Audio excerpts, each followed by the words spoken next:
नमस्कार दोस्तों, बहुत बहुत स्वागत है आपका। देखिए, अभी अभी उत्तराखंड लोक सेवा आयोग के द्वारा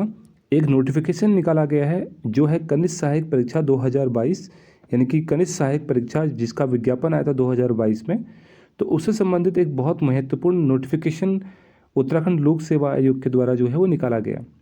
तो ये साल अगर आप देखेंगे 2023 में, तो 2023 में 2022 को एक तरीके से रिपीट कर दिया गया है, यानी कि जो एग्ज़ाम 2022 में नहीं हो पाए थे या जो एग्ज़ाम किसी तरीके से कैंसिल हो गए थे, उनको 2023 में जो है वो करवाया जा रहा है। तो ये जो 2022 में, यानी कि दिसंबर 2022 में इसका नोटिफिकेशन निकाला गया था, यानी कि कनिष्ठ सहायक की ये दूसरी पोस्ट है। तो उससे संबंधित एक इम्पॉर्टेंट नोटिफिकेशन आयोग के द्वारा निकाला गया है, जिसमें आयोग ने कहा है कि भाई 5 मार्च 2023 को, यानी कि 5 मार्च 2023 को रविवार को इस परीक्षा का आयोजन जो है वो उत्तराखंड के विभिन्न एग्ज़ाम सेंटरों में करवाया जाएगा, लेकिन वो भी एक शिफ्ट में। यानी कि इसमें बहुत अच्छा चांसेस हम लोग देखें तो सभी लोगों के लिए है, क्योंकि इसमें सभी लोगों को लगभग एक ही तराजू में तौला जाएगा, एक ही शिफ्ट में एग्ज़ाम होगा। तो किसी के साथ नोटिफिकेशन में जो फ्लक्चुएशन होता है उसकी संभावना इसमें बहुत कम हो जाती है।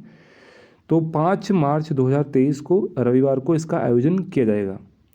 इसके अलावा ये आयोग ने ये भी कहा है कि भैया 18 फरवरी 2023 को शनिवार के दिन से आप इससे संबंधित जो एडमिट कार्ड होते हैं उसको आयोग की वेबसाइट से डाउनलोड कर सकते हैं। तो देखिए, एक इम्पॉर्टेंट न्यूज़ है सभी लोगों के लिए जो एग्ज़ाम की तैयारी कर रहे हैं। जिसे 12 फरवरी की अगर हम लोग बात करें तो उसमें पटवारी का एग्ज़ाम आयोग ने निश्चित किया है, और मार्च में 5 मार्च 2023 को रविवार के दिन से कनिष्ठ सहायक का एग्ज़ाम की परीक्षा का आयोजन जो है वो उत्तराखंड लोक सेवा आयोग के द्वारा करवाया गया है। देखिए, सबसे महत्वपूर्ण बात इसमें यह है कि अभी लोग डिलेमा में हैं कि भाई उत्तराखंड में जो पटवारी का एग्ज़ाम है उसको दिया जाए कि नहीं दिया जाए। क्या उत्तराखंड का जो पटवारी का एग्ज़ाम है, क्या ये दोबारा से सही तरीके से आयोजित करवाया जाएगा या नहीं करवाया जाएगा। कहीं ऐसा तो नहीं है कि भाई एग्ज़ाम होने से पहले ही आउट हो चुका हो और कुछ लोग के द्वारा एग्ज़ाम का जो प्रश्न पत्र है वो पढ़ लिया गया हो। देखिए, होता क्या है ना कि हम लोग जब एग्ज़ाम देते हैं तो हमें एग्ज़ाम के समय में नहीं पता लगता। हमको लगता है कि भाई हमारे नंबर अच्छे हैं और एग्ज़ाम पास करने के लिए हमारे नंबर सफिशिएंट हैं, और हम लोग काफ़ी निश्चिंत होते हैं। हम लोग ये सोचते हैं कि भाई ये इस प्रकार की जो बॉबी पवार ने जो एक तरीके से आह्वान किया है कि भैया हम पहले चाहते हैं कि उत्तराखंड के आयोगों की सफाई की जाए, यानी कि इनका सीबीआई से जांच करवाई जाए। तो अगर हम इस मुहिम की बात करें तो ये मुहिम में शामिल हुआ जाए या नहीं हुआ जाए, क्या ये मुहिम सीबीआई से संबंधित सही है या नहीं है, इसको लेकर के हम लोग डिलेमा में हैं। तो इसमें हम दो विचार रख लेते हैं इम्पोर्टेंट से। देखिए, एक पक्ष तो ये है, ये सभी लोगों को मानना पड़ेगा कि भाई उत्तराखंड में एक तो एग्ज़ामों का आयोजन बहुत मुश्किल से होता है, और बहुत लंबी समय के बाद से कुछ एग्ज़ाम के नोटिफिकेशन वगैरह आते हैं, एग्ज़ाम की डेटें वगैरह जो है वो तय होती हैं। तो उत्तराखंड में हम एग्ज़ाम को अगर हम सीबीआई की जांच करवा दे तो एग्ज़ाम पोस्टपोन्ड हो जाने की संभावना काफ़ी रहती है। अब भाई जो सीबीआई की जांच कब तक चलेगी और कब तक जो है हमारे एग्ज़ाम पोस्टपोन्ड होंगे, क्योंकि सीबीआई की जांच का मतलब है कि लगभग कार्य स्थगित हो जाते हैं। उनकी कार्यपालिका में, यानी कि उनके फंक्शनिंग में कुछ ना कुछ जो है वो रोक हो जाती है, तो उससे वो उतना फंक्शनली काम नहीं कर पाते हैं। तो अगर आयोग उतना फंक्शनली काम नहीं कर पाएगा तो उत्तराखंड का जो अधीनस्थ सेवा चयन आयोग है वो तो एग्ज़ाम को कंडक्ट नहीं करा पाएगा।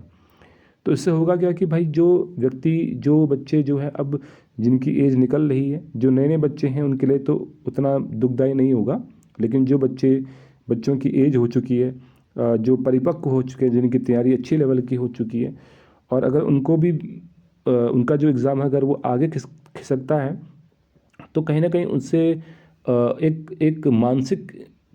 तनाव जो है उनको ज़रूर देखने को मिलता है, यानी कि उनको फेस करना पड़ता है, क्योंकि एज एक तरफ बढ़ रही है और दूसरी तरफ एग्ज़ाम भी जो है वो एग्ज़ामों की डेट भी तय नहीं हुई है और एग्ज़ाम आगे खिसक गए हैं।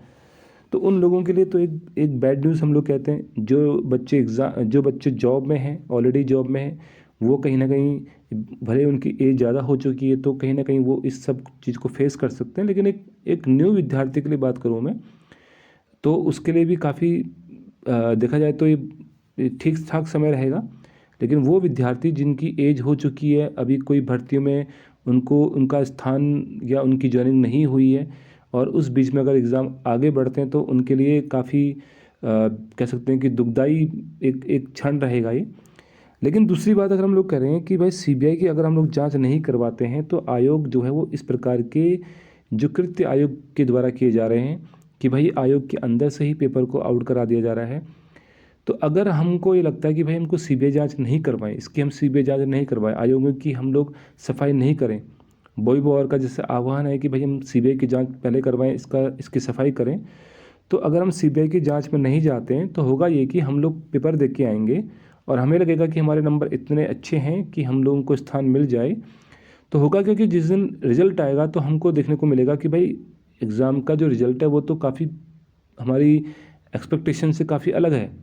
यानी कि हमने सोचा था कि एक संभावित मेरिट जाएगी, लेकिन मेरिट में देखते हैं कि भाई मेरिट हमारी संभावनाओं से काफ़ी ज़्यादा है।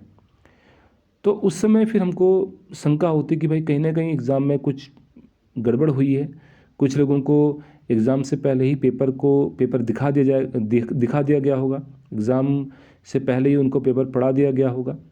और अनुचित साधन से कुछ लोग, या फिर मैं कह सकता हूँ कि एक बड़ी संख्या में लोग जो हैं वो एंटर हो जाएंगे। तो ऐसे में फिर हमको ज़्यादा दुख पेपर होने का, यानी कि पेपर के लेट होने से ज़्यादा दुख अगर हम लोग बात करें तो वो ये है कि भाई जो अपॉर्चुनिटीज़ हमारे पास आ रही हैं उसमें हम सब लोगों को इक्वल ग्राउंड ना मिल करके जो है वो पेपर गलत लोगों के द्वारा जो है वो एग्ज़ाम में पास करके उनको जॉब जो है वो मिल जाए। तो मेरा मानना ये है कि भाई इसमें कुछ कुछ कठिनाई तो हमको देखने को मिलेगी, हमको कुछ कठिनाई तो होगी। लेकिन अगर सीबीआई की जांच, या मैं कहूँ कि आयोग के अंदर के विभाग के जितने भी कर्मचारी हैं उनका स्थान अगर सफल कर दिया जाए, एक गंभीर आयोग के अंदर से ही किसी और यानी कि रिटायर्ड जज के निगरानी में अगर कोई जांच कर दी जाए, सीबीआई जांच ना हो करके अगर किसी रिटायर जज के, यानी कि हाई कोर्ट का कोई जज के संरक्षण में, क्या उनके उनके अंडर साइंड में अगर कोई जांच कर दी जाए और उसको एक टाइम लिमिट के अंदर ऑर्गेनाइज करवाया जाए, तो कहीं ना कहीं हमको काफ़ी कुछ जो है वो चेंज देखने को मिलेगा। और मेरिट में, यानी कि जितने भी एग्ज़ाम की मेरिट है कि उन मेरिटों में हमको काफ़ी अंतर देखने को मिल जाएगा कि जो पहले मेरिट काफ़ी हमारी एक्सपेक्टेशन से ज़्यादा जा रही थी, वो असल में वो गलत मेरिट थी जो कुछ गलत लोगों के द्वारा जो है वो एग्ज़ाम क्वालिफाई करने की वजह से बनी थी। लेकिन सही मेरिट जो है हमको वो अगर सफाई होने के बाद ही पता लगेगा कि भाई उत्तराखंड में एक्चुअल में कंपटीशन किस तरीके का है, लोग किस प्रकार की तैयारी वगैरह कर रहे हैं। तो आशा करता हूँ कि हम लोग सीबीआई की इंक्वायरी या फिर किसी रिटायर्ड जज के निगरानी में एक उच्च स्तरीय और एक त्वरित जांच के हम लोग पक्ष में रहें। तो तब तक के लिए धन्यवाद।